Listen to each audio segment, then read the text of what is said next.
do do do do. Bum, bum, bum, bum. Oops. Ah! Where are you? We know that the jury will be delivering this verdict at any moment right now, that it's a partial verdict. They are now in the room. We are expecting literally any second to find out what those initial conclusions were. And we know that after they deliver this verdict, whatever counts were outstanding, the judge is going to instruct the jury to go back and continue to deliberate those counts. So, the big question is ultimately right now, what counts they're going to find, what counts they were able to reach a conclusion on, meaning they were unanimously able to agree that a defendant was guilty or not guilty of any one of the counts, and which ones they're still split on, which ones they're up in the air on, and need to continue to deliberate and see if any of the holdouts on either side there, or the minority of the jurors will be able to ultimately move away from, or be convinced of. But given that they've been deliberating for about a week now, although there have been some half days mixed in there, I think that when they go back, it's going to be there'll be a little bit of a challenge, and that's why the judge at the beginning of this sort of instructed them not to come in with any really firm decisions and not to go too hard with their opinions, because you need to be able to move, right? You need to be able to be convinced and be open to hearing new argument, new evidence to ultimately reach a conclusion here. So, this I think is the moment here where we find out exactly, after a lengthy trial that began with jury selection in December and continued with opening statements in January and went through January, February, March, April, and now May, what the Justice Department was ultimately able to prove against these defendants here. So Ryan, just to let folks know, what's the process of finding out exactly how the jury is going to speak, because there are no cameras in the courtroom? That's right. So there is a media room inside. We're not allowed to do any sort of live streams from that, but basically there's the courtroom, and then there's a media room downstairs where reporters are watching a live stream. So, one of our colleagues here is inside the room, inside that media room right now, watching that live stream, waiting for the jury to deliver their verdict. So we're all just waiting on Daniel right now to tell us exactly what is up with these remaining outstanding counts, and we'll soon find out what exactly the jury concluded here. Glenn, what are you going to be watching for? And just as a broader kind of explanation, when we say that they found a partial verdict, what does that mean?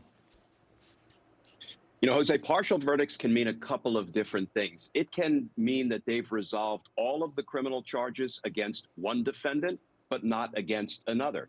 It could mean that they have resolved some of the charges against all defendants, but they're still deliberating regarding other charges. Let me give you an example of a personal experience I had in that very courthouse trying RICO cases. I prosecuted a 6-month RICO trial with 6 defendants. After a couple of weeks of deliberation, the jury finally said, we have partial verdicts. They came out, Jose, and they delivered all of their verdicts with respect to one defendant, and then the judge instructed them to return and deliberate regarding the other 5 defendants. Jose, we went through that 6 separate times with 6 separate partial verdicts. Glenn, let me interrupt you very quickly. Let's go back to Ryan. There's a verdict. Yes, on the top charge of seditious conspiracy, at least 4 of the defendants have been found guilty. That is Ethan Nordine, Joseph Biggs, Zachary Reel, and Enrique Tarrio, which is actually kind of the one I was frankly wondering if they were going to be able to get him on. Dominic Pizzola, I think we're still waiting on that to find out whether or not what the jury found there. But those first 4 defendants, and that's just how they are listed numerically in the indictment here, they were found guilty of seditious conspiracy. So chalk this up. This is a big win for the Justice Department, despite some of our trepidations, I think, that were happening just before this. It's some of these other counts, I guess, that the jury is locked up on. And, ultimately, that's not going to be one, as Ken sort of remarked earlier, for the history books. The top line will be here, that seditious conspiracy. At least 4 of these defendants were found guilty of that top charge, which was the big shot for DOJ here. So, I'm sure there are a lot of smiles happening at that prosecution table right now. Yeah, and Danny, I mean, the fact that Enrique Tarrio is one of the 4 found guilty on that seditious conspiracy charge, it's surprising to many, but what's your reaction to this, Danny? Well, if you're the government, you've crossed the finish line. You can sit back because even as to acquitted conduct, you still may be able to get the sentencing court to consider that as relevant conduct. Yes, it's surprising, but even when you get acquitted on a count, the sentencing court may still be able to take that into consideration at sentencing as relevant conduct. So this is already, no matter what happens from here on out, a massive win for the government. It's surprising to me in that they are having any delay, and the one that they the delay came on the seditious conspiracy. That's been resolved, but we don't appear to have an answer on what I thought were easier charges like destruction of government property. They may arrive at a conclusion there, or they may have already, but it remains to be seen. This partial verdict, though, under the rules is permissible. You've got multiple counts, multiple defendants. It's allowed under the rules. The defense will object. That objection will not win the day here at district court. It probably won't win up on appeal at the circuit court. So this, I mean, all in all, is a huge win. If you had told me 5 minutes ago what the verdicts would have been, I would have bet that they would have been the lower counts, the destruction of government property, anything to do with impeding an officer, not seditious conspiracy. That, to me, was the trickiest one. I expected the most difficulty with that lead count. And Ryan, we have new reporting. Go ahead. That's right. You know, so on that secondary count of obstruction of an official proceeding, we also had a number of guilty pleas in that one. I think, honestly, you know, what was interesting here that the jury hasn't apparently yet reached a verdict on is Dominic Pizzola, and he's the individual who had that shield and was breaking the window of the Capitol. So the person you would think who had the most exposure on it. And this is why, you know, predicting juries, it can get to be a dangerous game because you just don't know what exactly those disagreements were. But now that we sort of know that's what they were locked up on the Pizzola account, I can sort of explain what I think they were thinking. And Dominic Pizzola wasn't as involved in a lot of these chats as a number of the other defendants were in this case. So while he used that shield and was part of this that day, and then, you know, communicated with some of the Proud Boys, he was not as deeply involved in the Proud Boys, and in fact only joined the Proud Boys shortly before they actually ended up storming the Capitol. This was sort of a last-minute decision for him to even come down. I think his father-in-law tried to convince him out of it. You know, he has a family at home. He was a floor installer and had a business going that was sort of then shut down during COVID.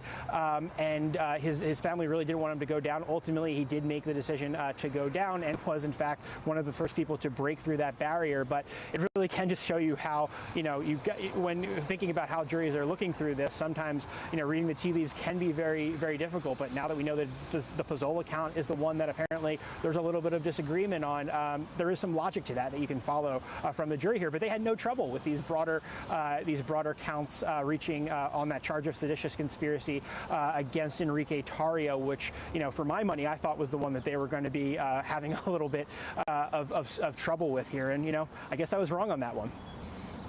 Yeah, and I mean, Ken, Tarrio wasn't there physically at the January 6th, you know, on the attack, but the jury found him that he was, in this specific count, guilty. That's right, Jose, and that's why this is such a significant verdict. Look, this was the biggest trial in the biggest, broadest investigation in the history of the Justice Department.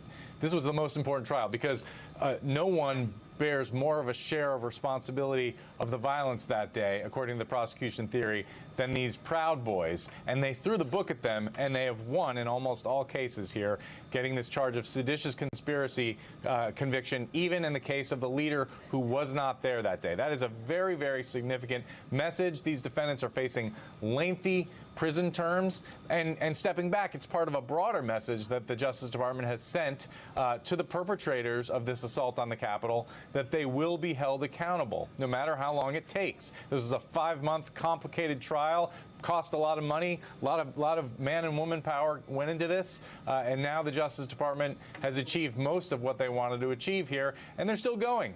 More than 1,000 people have been arrested in this Capitol riot investigation, and it's not slowing down. There will be more trials, there will be more convictions, but perhaps none as significant as this one, Jose.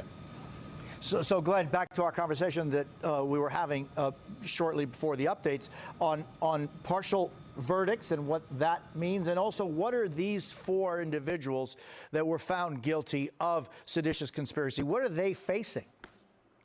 Yeah, so first of all, partial verdicts, whatever counts they have not yet been able to unanimously resolve, the judge will simply send them back and say, please continue your deliberations. But I agree with Ken, Jose.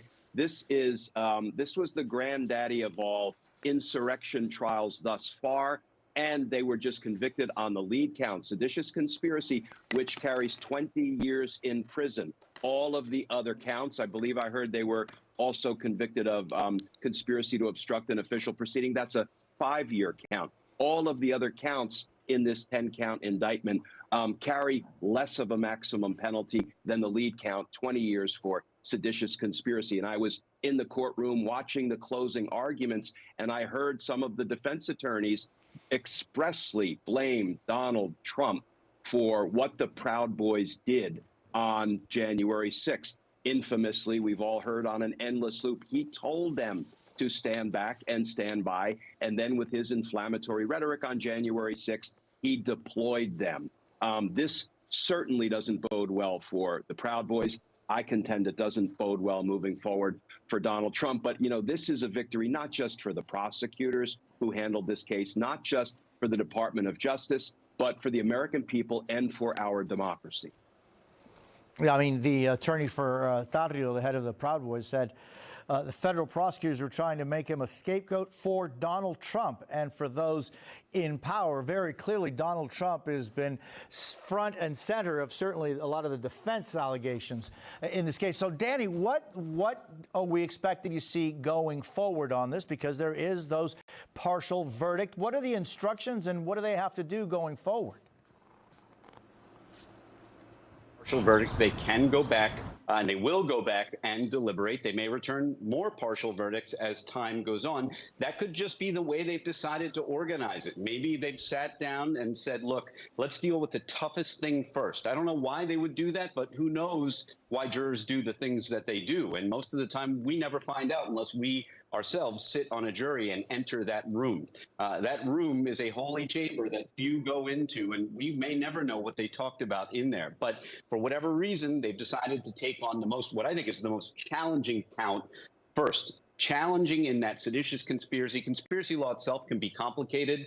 Seditious conspiracy is something that's not brought often. We know from a note that they sent out that they did struggle somewhat with the definition and the jury instructions of seditious conspiracy, and yet this appears to be the one that they reached an agreement on earlier rather than later. So they will continue to deliberate, to come back. One of the other things that we were talking about earlier, you know, you talk about a 20-year statutory maximum. Most of the time, I would say that when you have a statutory maximum, that's not normally a very good forecast of the ultimate sentence. The federal sentencing guidelines will bring that sentence down, and then judges can even depart below the recommended guideline range. But that may not be the case in this situation. You might see a real sentence that approaches maybe not the statutory maximum, but maybe within a few years because of the egregiousness of this conduct. This is the kind of thing that a federal judge may send a message on in the town where the insurrection happened. So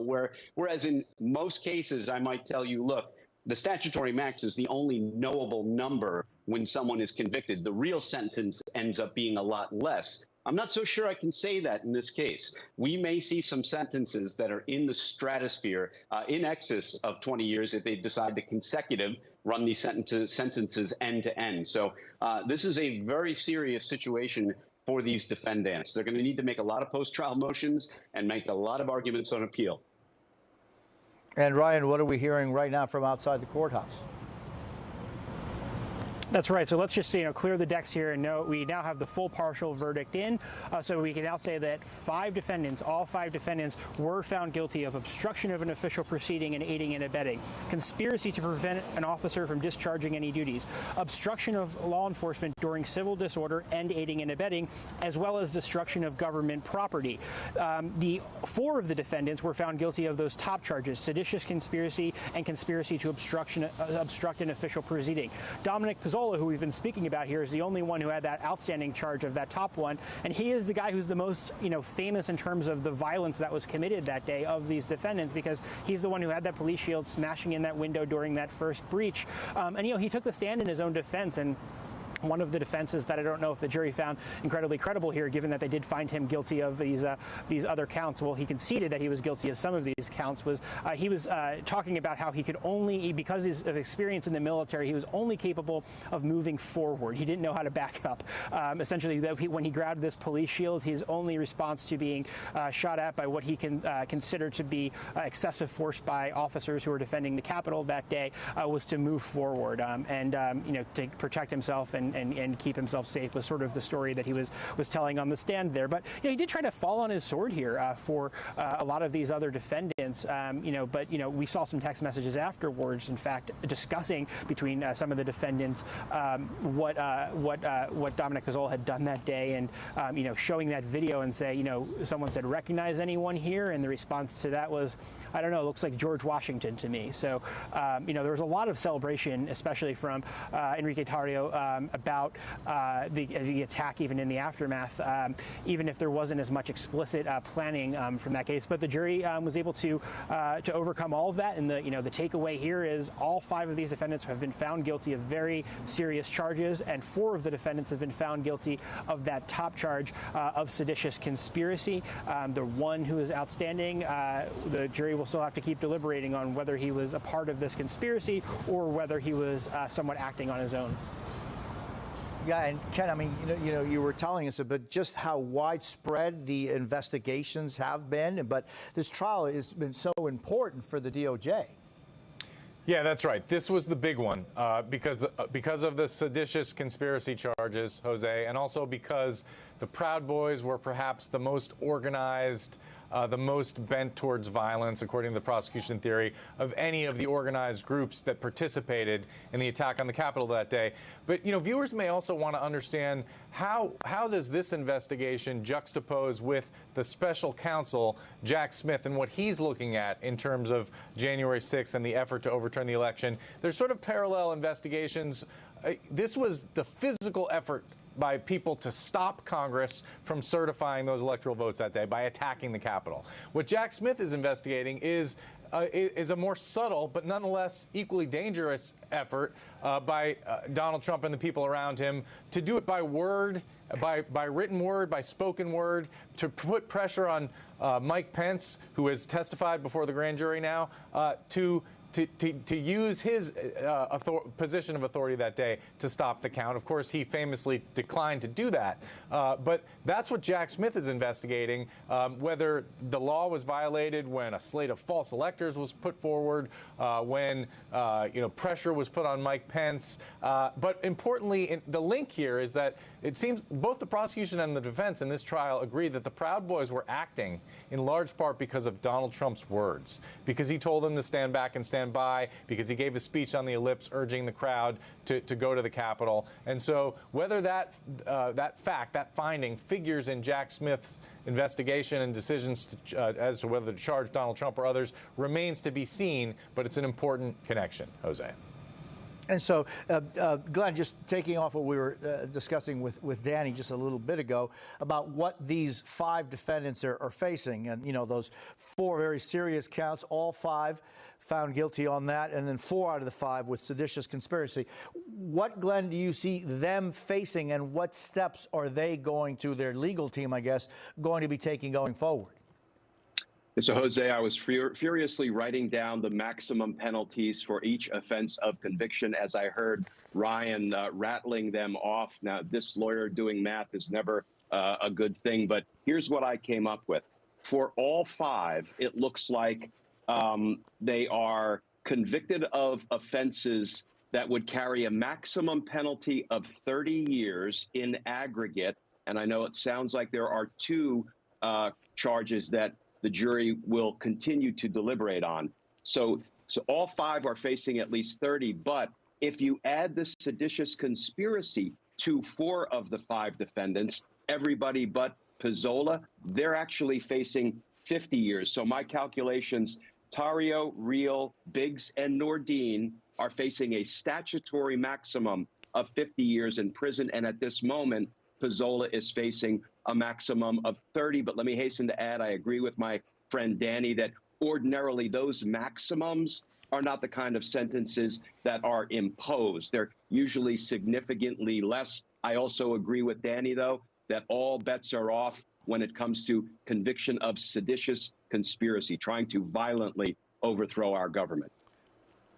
I mean, it's been so infrequently used, right, that, Danny, and explain to us when we're talking about 30 years, you know, in aggregate, 50 years. What does that mean as far as what they are possibly facing? Is it 50 plus 30, or is it the 30 or the 50 max? What does that mean? So almost always we report that we take the statutory max and we line them all up end to end. And that is correct. That is the statutory maximum sentence. And it is the only knowable number at this point. In other words, Glenn's math is spot on, and you add those up and you get a statutory maximum, potential maximum of 50 years. Now, Glenn, in doing his math, will probably know whether there are any mandatory minimums. I don't believe there are. There may be. But let's put those aside for the moment. You have that 50 years maximum. But then what happens is the United States sentencing guidelines. And what these are is a complex Byzantine set of formula replete with bonus points and subtraction points that are calculated by United States probation after the defendants or the offenders now are convicted. So they'll come up with, they'll plug this into the formula, and anyone could just go online to the U.S. Sentencing Guideline Manual. Good luck understanding what's in it, because it is complicated. But what happens is that formula usually spits out a number, usually, I say, there are exceptions, that is somewhat below the maximum sentence, often well below the maximum sentence. So right now we're assuming that all sentences would be consecutive. They won't necessarily be. They could be, but they might not be. So then if they're run concurrently, which means they're run at the same time, then that, of course, is a major difference. Whether a sentence is run consecutively or concurrently is sometimes the whole sentence. It's a win or a loss. It's everything when it comes to sentencing. So then from there, you have the sentencing guidelines, and this is where it gets even weirder. Some time ago, the Supreme Court said that you can plug in that formula, you can arrive at that sentencing range, which is always in months, but the court isn't required to follow it. So you may have a sentencing guideline range, but the actual sentence may be below it. It could even be above it. And just like Glenn, I think Glenn and I are both in agreement that whereas in many cases you can have a good argument for getting below the sentencing guideline range, this is a case where you probably have a good argument that these defendants, these offenders, should be sentenced above the guideline range because of the egregiousness of these offenses against the United States. They're going to have a pretty good argument there, and I wouldn't be surprised if you see that happen. And Ken, this is the third seditious conspiracy case to go before jurors since the Capitol attack. You know, the Oath Keepers were found guilty of this. This is an unusual accusation, but it's been effective in these three cases. Remarkably so, Jose. There was a lot of concern and debate, actually, about whether it was even appropriate to bring that charge and whether, how much of a risk prosecutors were taking. And the juries really have vindicated the use of it, and they found that it's appropriate to the conduct as alleged and as they found. Now, it's important for people to understand what these conspiracies that these juries have found have been sort of spontaneous conspiracies in the sense that they're not finding a larger, broader conspiracy going back many months to attack the Capitol. That evidence is missing. But they are definitely finding that these particular defendants conspired to use violence to try to stop the certification of the votes that day. And so, Ryan, this jury has been there for 4 months looking at so much evidence. What can we expect going forward for this jury? Well, these outstanding counts is what they have to go back to. In the Pizzola case, it sounds like there are some pretty strong opinions on. But, ultimately in the sentencing at the end of this, I don't think this really means a ton in terms of what's going to be reached here. And I think the bigger question were for these other defendants. And just to go a little bit more into Pizzola, I mean, he was one of these defendants, one of two who took the stand. And he was sort of this last minute member of the Proud Boys, and he talked about how he actually did want to see Donald Trump's speech that day. Was actually, kind of mad when the Proud Boys went walking towards the Capitol and sort of did their morning round and circle of the Capitol before the attack actually took place.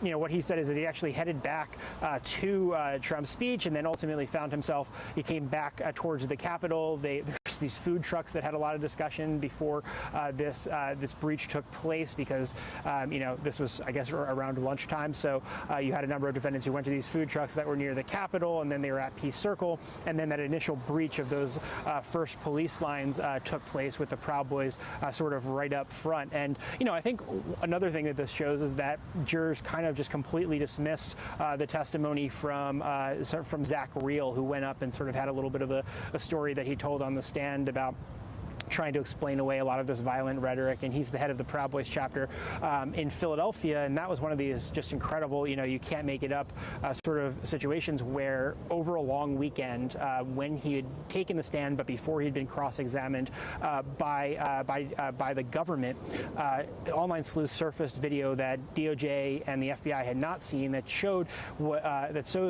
Zachary Reel holding and pointing what appeared to be a canister of a chemical weapon and pointing it at officers.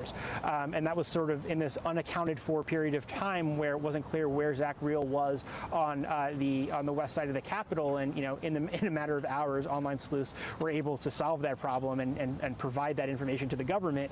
And moments before he went on the stand, the government provided this evidence to the defense, and there's Zachary Reel sitting at the table looking at this new evidence. And I mean, I can just imagine panicking, because here for 2 years he thought he could have gotten away with this, and online sleuths over a long weekend were able to surface photos and images which showed pretty strongly that he had pointed some sort of chemical weapon, and didn't credit his testimony when he sort of in a panicked moment on the stand said that he could not recall whether or not he assaulted any officers with pepper spray that day. Ryan Riley, Danny Savalos, Glenn Kirshner, and Ken Delaney, I can't thank you enough for being with us this morning with breaking news, helping us understand and dissect it all. I very much appreciate it. Coming up in just 60 seconds, we're going to go to Ciudad Juarez, where migrants are preparing to cross once Title 42 ends in just a couple of days, as the humanitarian crisis worsens on both sides of the border. You're watching Jose.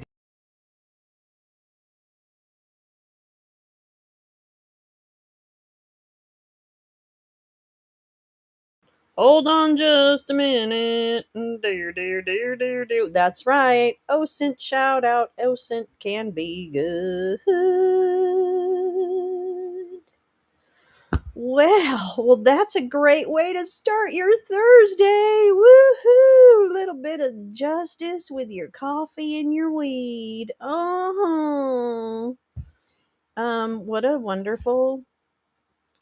What a nice occurrence to happen.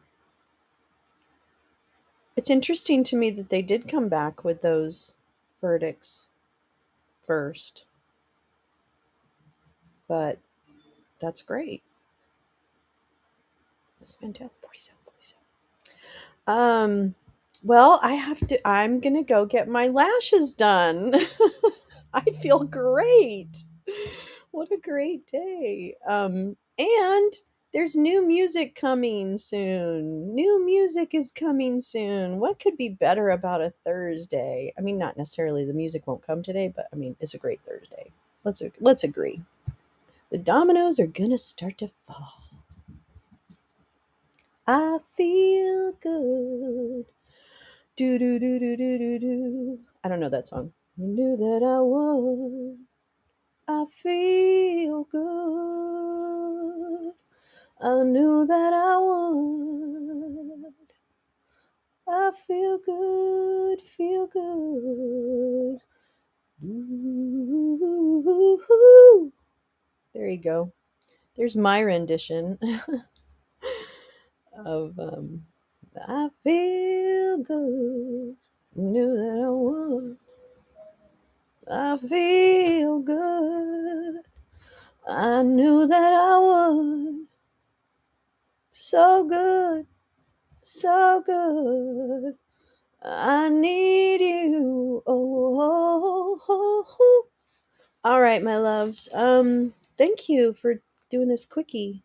And we had such a good time because we got a little bit of justice. And that's okay. So I hope I see you later today, and I will definitely see you at the lounge tomorrow. We're gonna have so much fun. Anyway, have a lovely day. I hope everyone has a good day, and thanks for showing up. Really nice of you. Really appreciate it. Super, super. I really do. You don't even know. I hope you do.